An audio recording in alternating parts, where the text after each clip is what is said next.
नमस्ते दोस्तों, आपका हमारे YouTube channel Unique Guide by Ashish में फिर से स्वागत है। आज हम बात करेंगे कास्ट अकाउंटिंग की, जिसमें हम देखेंगे कास्ट अकाउंटिंग होता क्या है, इसके ऑब्जेक्ट्स क्या हैं, साथ ही साथ कास्ट अकाउंटिंग की टेक्निक्स के बारे में। तो इसमें साथ ही साथ देख लेंगे थोड़ा सा ब्रीफ हिस्ट्री ICWAI के बारे में। आइए बात करते हैं मीनिंग की। Whatever expenses in creating any product और service, it is called the cost of that product or service. This accounting process is called cost accounting. मतलब क्या है कि किसी भी प्रोडक्ट को प्रोड्यूस करने में या सर्विस को बनाने में जितने भी कास्ट होते हैं उसे कहते हैं उस जितने भी एक्सपेंसेस होते हैं उस एक्सपेंसेस को कहते हैं उस प्रोडक्ट का या उस सर्विस का कॉस्ट। ठीक, जैसे क्या है कि कोई भी प्रोडक्ट मान के चलते हैं ए बनाने में, उसका 1 यूनिट बनाने में डायरेक्ट मटेरियल लग जाता है 50 रुपीज़, डायरेक्ट लेबर लग जाते हैं 20 रुपीज़, डायरेक्ट एक्सपेंसेस हो जाते हैं आपका 20 रुपीज़, और मान के चलते हैं कि अदर इनडायरेक्ट एक्सपेंसेस 10 रुपीज़, तो कितना हो जाएगा 100। तो ये 100 कहलाएगा प्रोडक्ट का कॉस्ट, और इसके लिखने की जो प्रक्रिया होगी, जो प्रोसेस होगा, उसे कहते हैं कास्ट अकाउंटिंग। ठीक, आइए आगे बात करते हैं थोड़ा Indian institution of cost and works के बारे में। तो इसका जो फाउंडेशन हुआ था, जो फाउंडेड हुआ था, बनाया गया था 1944 में, जो कि एक गारंटेड लिमिटेड लायबिलिटी कंपनी के रूप में थी। और इसके बाद cost and works accountant act 1959 के तहत इसे इंडिपेंडेंट यूनिट बना दिया गया। तो यहाँ से लोग डिग्री लेकर के, सर्टिफिकेट लेकर के कास्ट ऑडिट का काम करते हैं, मतलब लागत अंकेक्षण का काम करते हैं। आइए देख लेते हैं लागत अंकेक्षण के बारे में कि कास्ट ऑडिट किसको करना ज़रूरी है, किस कंपनियों को। तो देखें यहाँ पे रूल्स 4 के अंतर्गत बताया गया है कि drugs and pharma, telecommunication, electricity, petroleum and gas, fertiliser and sugar, इन लोगों को अगर इनका टर्नओवर 50 करोड़ से एबव होता है प्रोडक्ट के केस में, और 25 करोड़ का होता है एबव होता है इनका, या 25 करोड़ या 25 करोड़ से एबव होता है सर्विसेज में, तो उनको ऑडिट कराना ज़रूरी है। साथ ही साथ नॉन रेगुलेटेड सेक्टर के होते हैं, अगर 100 करोड़ से एबव का होता है प्रोडक्ट के केस में टर्नओवर, और 35 करोड़ से एबव होता है सर्विस में, तो इनको कास्ट ऑडिट कराना ज़रूरी है।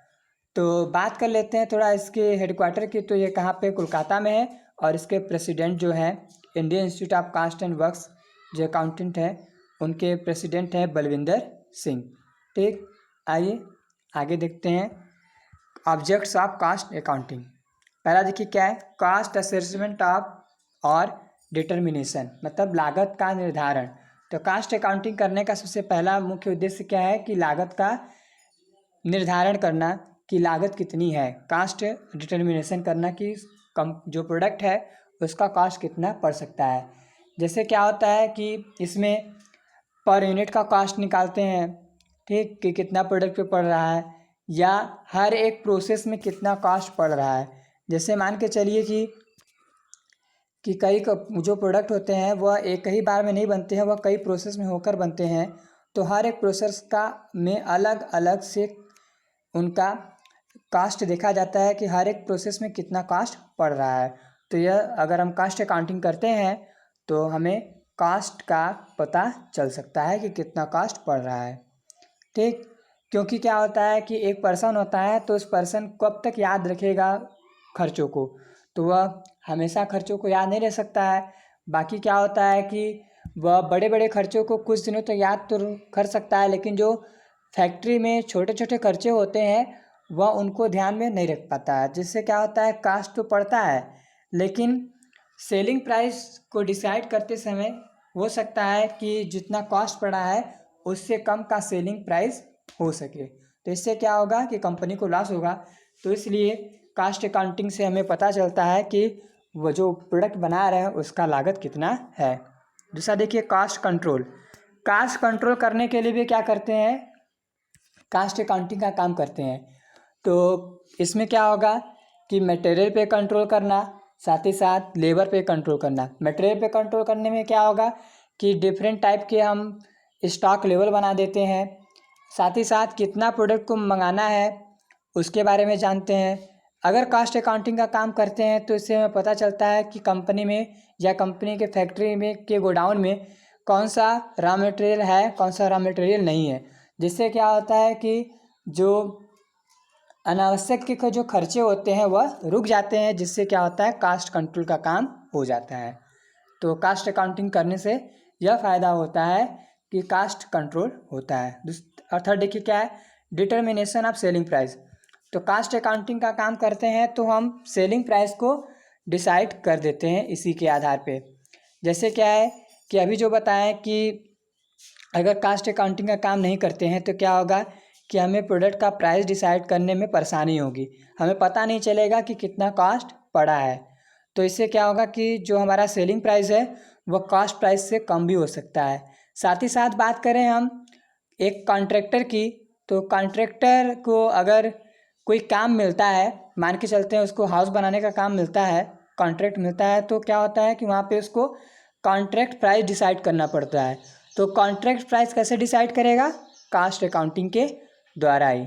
तो कॉस्ट अकाउंटिंग के तहत क्या करेगा, वो प्राइस डिसाइड करेगा और अपने कॉन्ट्रैक्ट का प्राइस बता सकता है या सेलिंग प्राइस बता सकता है कि प्रोडक्ट का सेलिंग प्राइस या कॉन्ट्रैक्ट का जो प्राइस है वह कितना होगा। ठीक, आइए जानते हैं fourth, providing basis for business policy and decision making. मतलब व्यवसाय नीति निर्धारण के आधार प्रदान करना। इसमें क्या होगा कि इस समय क्या है कि कम्पिटिटिव चल रहा है, जो भी सिनेरियो है कम्पिटिटिव सिनेरियो है। तो यहाँ पे अगर कंपटीशन में रहना है तो आपको पॉलिसी बनानी पड़ेगी, डिसीजन मेकिंग का काम करना पड़ेगा। तो डिसीजन मेकिंग का काम भी क्या करता है, कॉस्ट अकाउंटिंग करता है, उसमें हेल्प करता है। जैसे क्या है कि मान के चलिए कि एक कंपनी है जो एक प्रोडक्ट को बनाती है और उस प्रोडक्ट को बनाने में बहुत सारे पार्ट्स का भी यूज होता है। तो उन पार्ट्स को वह खुद बनाए अपने कंपनी में या उसको मार्केट से परचेज करे, वह किससे पता चलेगा उसका कॉस्ट कितना पड़ रहा है, कि मार्केट में जो प्राइस है उस पार्ट्स का, या अगर हम खुद फैक्ट्री में बनाए तो कौन सा सही रहेगा। तो फैक्ट्री में बनाते हैं तो क्या होगा और मार्केट से परचेज करते हैं तो क्या होगा। तो क्या करते हैं, कॉस्ट अकाउंटिंग का हेल्प लेते हैं, जिससे हमें पता चलता है कि मार्केट प्राइस ज़्यादा है कि फैक्ट्री में बनाएंगे तो वो ज़्यादा है। तो डिसीजन मेकिंग यहाँ पे एक तरीके से हो जाएगा कि मेक और बाई में हम क्या करें, पार्ट्स को बनाएं या खुद खरीदें। तो इस तरीके से क्या होता है। और साथ ही साथ इसमें कॉस्ट अकाउंटिंग में हम करते हैं मार्जिनल कॉस्टिंग का काम करते हैं, अभी आगे बताएंगे। साथ ही साथ ब्रेक इवन पॉइंट को देखते हैं। तो ब्रेक इवन पॉइंट वो बताता है कि कितना हम प्रोडक्शन करें जिससे कि ना तो हमें प्रॉफिट हो ना ही लॉस हो। तो वो सभी चीज़ें देख करके हम बिजनेस पॉलिसी को तैयार करते हैं। तो ये सब क्या है, कॉस्ट अकाउंटिंग का एक काम है जिसमें ये हमें पता चलता है कि क्या प्राइस डिसाइड करें या डिसीजन मेकिंग में हम क्या लें या बिजनेस का पॉलिसी क्या बनाएं, यह कॉस्ट अकाउंटिंग उसमें हेल्प करता है। आइए अगला देखिए, कॉस्ट रिडक्शन। तो कॉस्ट रिडक्शन में क्या होता है कि अगर हम कॉस्ट अकाउंटिंग का काम करते हैं तो लागत में कमी आती है। इसमें क्या होगा, कॉस्ट अकाउंटिंग में हम रॉ मटेरियल पे कंट्रोल करते हैं लेबर के ऊपर, वेस्टेज कम से कम हो, इन सब चीज़ों का ध्यान रखते हैं कॉस्ट अकाउंटिंग में, जिससे कि लागत में कमी आती है। अगला देखिए क्या है, complaints of legal requirement companies act 2030 section 209 ID. तो कंपनी जो क्या है कि कंपनीज एक्ट 2030 के तहत सेक्शन 209 आईडी के तहत ये कहा गया है कि कंपनियों को कॉस्ट अकाउंटिंग का काम करना जरूरी है। ठीक, जितने भी मैन्युफैक्चरिंग कंपनियां हैं, सर्विस प्रोवाइडर कंपनियां हैं, लगभग 44 प्रोडक्ट्स बनाने वाली जो प्रोडक्ट या सर्विसेज बनाने वाली कंपनियां हैं, उनको कॉस्ट अकाउंटिंग का काम करना ज़रूरी है। तो यह भी क्या होता है, यह भी लीगल रिक्वायरमेंट पूरा होता है कॉस्ट अकाउंटिंग करने से। अगर देखिए क्या है, इंक्रीजिंग इन प्रॉफिट। तो कॉस्ट कंट्रोल पे का ध्यान देंगे, कॉस्ट रिडक्शन करेंगे, लागत में कमी करेंगे, पॉलिसी बनाएंगे जिससे कि कंपटीटर पीछे हो सकें। तो इस तरीके से क्या होगा, कास्ट अकाउंटिंग के तहत हमें या कास्ट अकाउंटिंग करने से हमारा प्रॉफिट जो होगा बिजनेस का वह बढ़ जाएगा। ठीक, आइए बात करते हैं types of techniques of casting की। टाइप्स और टेक्निक्स ऑफ कास्टिंग। तो तकनीकें क्या है कास्टिंग की, देखिए पहला क्या है, हिस्टोरिकल कास्टिंग। हिस्टोरिकल कास्टिंग मतलब ऐतिहासिक लागत अंकन। इसमें क्या होता है कि जो भी हम प्रोडक्ट बनाए हैं उस पे जितने भी एक्सपेंसेस हैं वह हो चुके हैं और इसके बाद कास्टिंग का काम करते हैं, तो यह कहलाता है ऐतिहासिक लागत अंकन। ठीक, समझ में आ रहा है, मतलब अलग अलग कास्टिंग करते हैं, जितना भी प्रोडक्ट पे कास्ट पड़ा है, जब चीज़ें हो चुकी हैं और व्ययों का हम लेखा करते हैं, तो वह कहलाता है हिस्टोरिकल कास्टिंग। दूसरा देखिए क्या है, स्टैंडर्ड कास्टिंग, मतलब मानक लागत अंकन। इसमें क्या होता है कि सबसे पहले हम एक स्टैंडर्ड कास्ट बना लेते हैं कि प्रोडक्ट पे इतना कास्ट पड़ेगा। जैसे मान के चलिए रॉ मटेरियल पे 200 रुपीज़ पड़ेगा खर्च, जो कास्ट होगा या एक्सपेंसेस होंगे। डायरेक्ट लेबर पे होंगे 200 रुपये। ठीक, ये मान के चलिए, ये तो हो गया स्टैंडर्ड कास्ट, ये माने हैं कि इतना हो सकता है, अनुमानित है, एस्टिमेटेड है। अब क्या होता है, एक्चुअल में कास्ट पड़ता है, मान के चलिए कि रॉ मटेरियल पर पड़ता है आपका 250 और जो डायरेक्ट लेबर है उस पर पड़ता है आपका 190।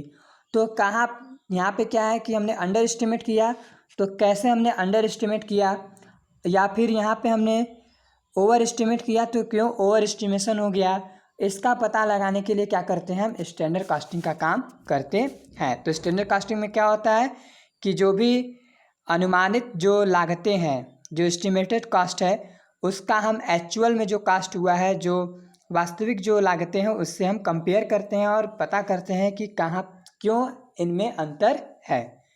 थर्ड देखिए क्या है, मार्जिनल कास्टिंग। मार्जिनल कास्टिंग की बात करें तो इसमें हम प्रोडक्ट पे जो कास्ट पड़ता है, एक होता है फिक्स्ड कास्ट, एक होता है वेरिएबल कास्ट। तो फिक्स्ड कास्ट और वेरिएबल कास्ट को अलग अलग से इसका हम कास्टिंग करते हैं, अलग अलग करके, तो यह कहलाता है मार्जिनल कास्टिंग। ठीक, आइए अगला देखिए क्या है, डायरेक्ट कास्टिंग। डायरेक्ट कास्टिंग में क्या होता है, प्रत्यक्ष लागत में इसमें हम जितने भी डायरेक्ट एक्सपेंसेस होते हैं प्रोडक्ट को बनाने में, उनको हम प्रोडक्ट का कास्ट मानते हैं, और जितने भी डायरेक्ट एक्सपेंसेस होंगे उनको प्रोडक्ट का कास्ट मानते हैं, और जितने भी इनडायरेक्ट एक्सपेंसेस होते हैं उनको हम प्रॉफिट से रिटेन अप कर देते हैं। तो यह इस तरीके का अगर कास्टिंग करते हैं तो यह कहलाता है डायरेक्ट कास्टिंग, प्रत्यक्ष लागत अंकन। अगला देखिए क्या है, एब्जॉर्प्शन कास्टिंग। एब्जॉर्प्शन कास्टिंग में क्या होता है कि यहाँ पे मार्जिनल कास्टिंग में क्या हुआ था कि फिक्स्ड कास्ट और वेरिएबल कास्ट दोनों को अलग अलग किया गया था। ठीक, लेकिन एब्जॉर्प्शन कास्टिंग में क्या होता है कि फिक्स्ड कास्ट और वेरिएबल कास्ट दोनों को एक साथ प्रोडक्ट पे चार्ज किया जाता है, तो यह कहलाता है एब्जॉर्प्शन कास्टिंग, अवशोषण लागत अंकन। आखिर देखिए क्या है, यूनिफॉर्म कास्टिंग, एक रूप लागत अंकन। इसमें क्या होता है कि मान के चलिए कि इसमें से कोई भी, मान के चलिए कि स्टैंडर्ड कास्टिंग, इसमें से कोई भी ले लेते हैं स्टैंडर्ड कास्टिंग। फर्म ए है, firm B, firm C, firm D, इन सभी फर्मों में क्या होता है कि स्टैंडर्ड कास्टिंग का ही यूज किया जाता है, उसी तरीके से अकाउंटिंग का काम किया जाता है, तो यह कहलाएगा यूनिफॉर्म कास्टिंग। ठीक, मतलब क्या है कि जब कई कंपनियों में, अलग अलग कंपनियों में क्या हो कि एक ही तरीके की कास्टिंग का यूज किया जाए, एक ही तरीके के प्रिंसिपल का यूज किया जाए कास्ट अकाउंटिंग करते समय, तो यह कास्ट अकाउंटिंग या यह कास्टिंग का जो तरीका होगा उसे कहेंगे यूनिफॉर्म कास्टिंग। ठीक, चलिए कुछ मल्टीपल क्वेश्चन देख लेते हैं और कुछ का आंसर हम बता देते हैं, कुछ का आप कमेंट में बताइएगा। पहला देखिए क्या है, ऑन ब्लैंक है, the ICWAI was established by a special act of parliament. तो ICWAI जो था, इंडियन जो cost and works accountant institute है, वह कब इस्टेब्लिश हुआ था, तो यहाँ पे इसका आंसर हो जाएगा 28 मई 1959। 28 मई 1959 को क्या हुआ था, स्पेशल एक्ट पारित किया गया था, उसी के तहत उसका गठन हुआ था। पहले क्या था, 1944 में एक गारंटेड लिमिटेड कंपनी के रूप में था, और 28 मई 1959 से क्या हुआ, एक इंडिपेंडेंट यूनिट बन गया। आइए अगला देखते हैं। The statutory cost audit which is compulsory in the company of the companies act 2013 section बताना है कि कौन से सेक्शन में कास्ट ऑडिट जो है वैधानिक माना गया है, या वैधानिक कास्ट ऑडिट किस सेक्शन के अंतर्गत आता है। तो कंपनीज एक्ट 148 के अंतर्गत आता है। ठीक, वैधानिक लागत अंकेक्षण। अगला देखिए क्या है, raw material was destroy from fire, मतलब रॉ मटेरियल जो था वह आग लगने के कारण जल के नष्ट हो गया। तो this loss will be written in, मतलब किस में लिखा जाएगा, कास्ट अकाउंटिंग में, प्रॉफिट एंड लॉस अकाउंट में, बैलेंस शीट में, नन ऑफ दिस। तो यह जाएगा आपका प्रॉफिट एंड लॉस अकाउंट में चला जाएगा। कास्ट अकाउंटिंग में इसलिए नहीं जाएगा कि कास्ट अकाउंटिंग में हम जो अकाउंटिंग का काम करते हैं, जो एक्सपेंसेस होते हैं उनका लिखते हैं जो प्रोडक्ट को बनाने से संबंधित हैं। तो ये प्रोडक्ट को बनाने से रिलेटेड नहीं है, ये रॉ मटेरियल जल के नष्ट हुआ है, तो यह जाएगा प्रॉफिट एंड लॉस अकाउंट में। आगे इन सब का आप आंसर दीजिएगा। पहला है scope of cost accounting is, यहाँ पे 4 ऑप्शन दिए हैं, classification of cost, determination of cost, cost control, cost report, all of above. अगला देखिए, the difference between the real and estimated cost is called to find out which accounting. तो estimated cost अनुमानित लागत और वास्तविक लागत में डिफरेंस का अंतर का पता लगाने के लिए कौन सा अकाउंटिंग करते हैं। तो ये आपके पास 4 ऑप्शन है, marginal casting, standard casting, direct casting, historical casting. अगला देखिए क्या है, expenses on direct raw material. Direct raw material होता है, जो एक्सपेंसेस होते हैं उनको क्या कहते हैं, फिक्स्ड कास्ट कहते हैं, वेरिएबल कास्ट कहते हैं, सेमी वेरिएबल कास्ट कहते हैं, नन ऑफ दिस। आखिरी देखिए क्या है, which degree is necessary to audit the cost accounting. तो कास्ट अकाउंटिंग करने के लिए, ये कास्ट अकाउंटिंग का ऑडिट करने के लिए किस चीज़ का डिग्री आपके लिए अनिवार्य है, मतलब कौन सा आपको डिग्री रहेगा तो आप कास्ट अकाउंटिंग कर सकते हैं, कास्ट ऑडिट कर सकते हैं। तो ICWI CA का bachelor of commerce, master of commerce. तो ये रहा हमारा आज का वीडियो। कैसा लगा, अगर आपको अच्छा लगा हो तो इसको लाइक करिए, लोगों के साथ शेयर करिए, साथ ही साथ हमारे चैनल को सब्सक्राइब कर लीजिए, ताकि जब भी हम नया वीडियो अपलोड करें आपको इसका नोटिफिकेशन मिलता रहे। आपका वीडियो देखने के लिए बहुत बहुत धन्यवाद। Thank you.